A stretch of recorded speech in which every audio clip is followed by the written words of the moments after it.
Hello everybody, Disciple here with Hearthstone Curios. Now I know that Hearthstone can be a pretty expensive game if you plan on having all the cards, and unless you play Arena 24/7, you're probably going to have to shell out some cash. But today, before we get into the video, I'd like to share with you guys an offer from AppBounty, who are sponsoring this video, for a way that you guys can earn your own Hearthstone packs without spending any money yourself. Now it's super easy to get started. All you have to do is go to appbounty.net and enter the invite code HC, which will not only allow you to download the application for iOS or Android, but also give you some free bonus points just for signing up. From there, you can go ahead and complete simple tasks that allow you to earn points that you can then use in exchange for things like Steam gift cards and credit to the PlayStation Store, Xbox, iTunes, or best of all, Amazon, since you can use that Amazon credit to buy Hearthstone packs and create whatever top tier deck you want with all the legendaries in it. It's super easy to get started earning free Hearthstone packs now. Just go to appbounty.net or follow the link below. Don't forget that code HC for Hearthstone Curios,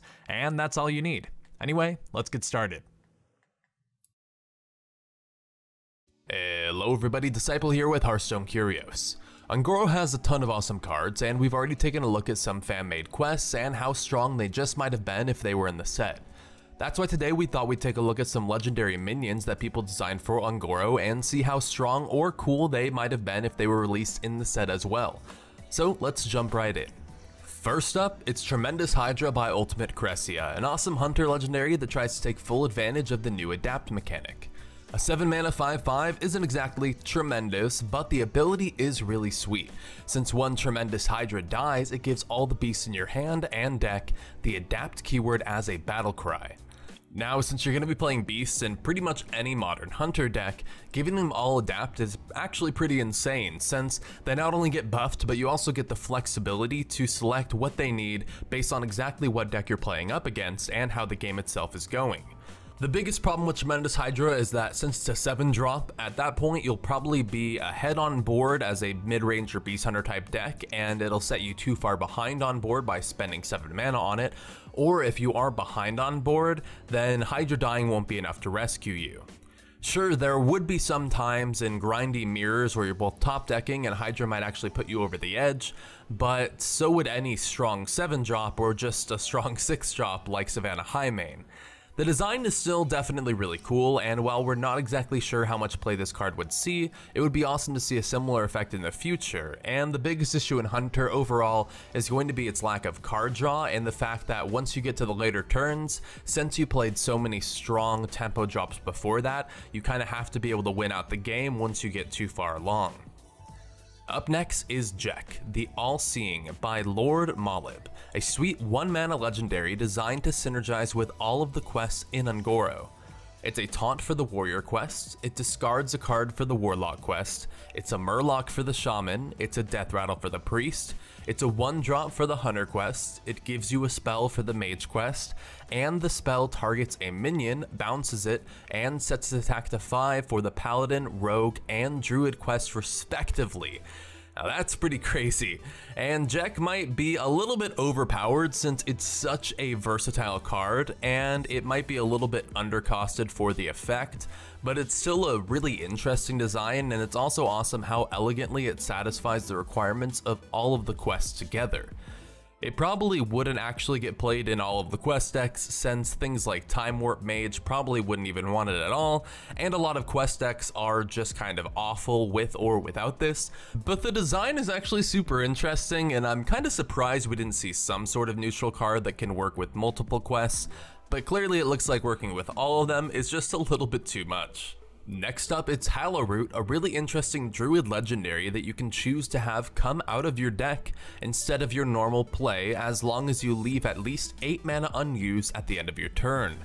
Now, 8 mana for an 8/8 taunt isn't really great, it's pretty much just Ironbark Protector, but the ability on Hallowroot makes it a really strong card. It basically gives you the option of making an 8/8 taunt instead of whatever else you were going to do, and that's awesome if you really need a taunt, are out of plays in your hand, or even just to have as an option, albeit not necessarily a mana efficient one for the stats that you get.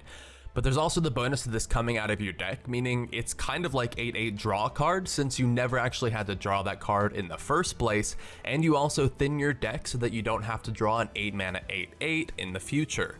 The ultimate downside to this card is, of course, drawing it before you actually get a chance to play it from your deck, but it's still an interesting card, and there's a possible that in a slower meta, this could definitely see play, and it's also just such a unique idea.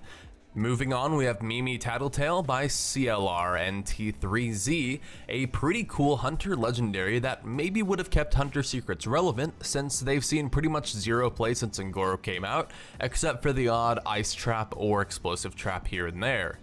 4 mana for a 3/5 with a powerful static ability is a really good deal, as Fandral has shown and a few others, and Mimi's ability might be even stronger than Fandral's itself. She lets you trigger your secrets on cast, which essentially turns them into new hyper-efficient spells, and we can see exactly what they look like here. Bear Trap would summon a 3/3 bear with taunt, and Catrick would do the same with the 4/2 panther. Dart Trap would just deal 5 damage to a random energy, but Snipe would deal 4 damage to a targeted minion. Explosive Trap would just be like a 2 mana consecration, and Freezing Trap would just be like a better sap since the minion still costs 2 more. Hidden Cache wouldn't be all that great since it just gives a random minion in your hand +2/+2, but Snake Trap would also summon some minions on your board, and Misdirection could be really interesting since you could target the enemy minion and it would then attack another random character, meaning if your opponent did have board control, that could be an awesome way to bring it back. And overall, this is a super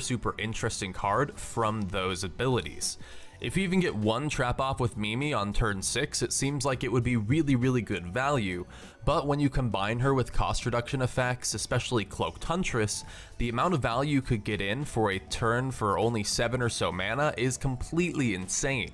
Still though, that doesn't seem too out of line with what other decks are doing right now, and it would make you empty most of your hand, so Mimi would be an awesome and probably fairly balanced card to see at some point in the future. It's really cool to think of potentially some sort of lock and load shenanigans with this, but the biggest issue with lock and load has always been that it gives you a random hunter card instead of a random hunter spell. And if it gave you a spell, then it would be possible to chain off a huge series of spells that completely swings the board and potentially even wins you the game outright, but unfortunately that's not going to be the case anytime soon until we see more cards in Hunter that really let you draw or create cards that you need that you could use in this engine. Anyway, last but not least, it's Gobhaz the Quick Drawer, a really well-designed warrior legendary with a super interesting ability on top of it.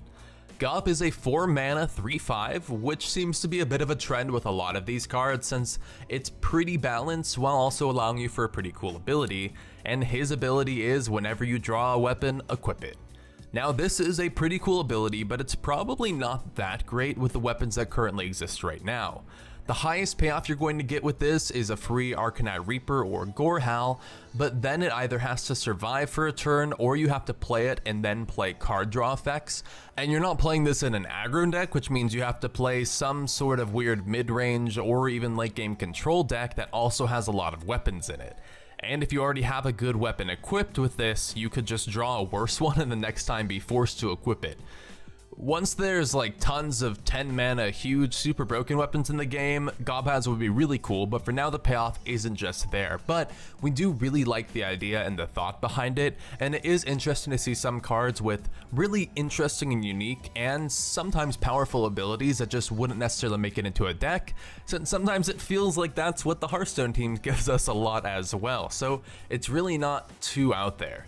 Anyway, those are some fun fan-made legendaries that we thought would be really cool to take a look at, but I'm curious, what's your favorite fan-made legendary yourself? Let us know in the comments. And it looks like that's going to be it for me. If you guys enjoyed the video, I'd love it if you drop a like, and I'll see you next time. Peace.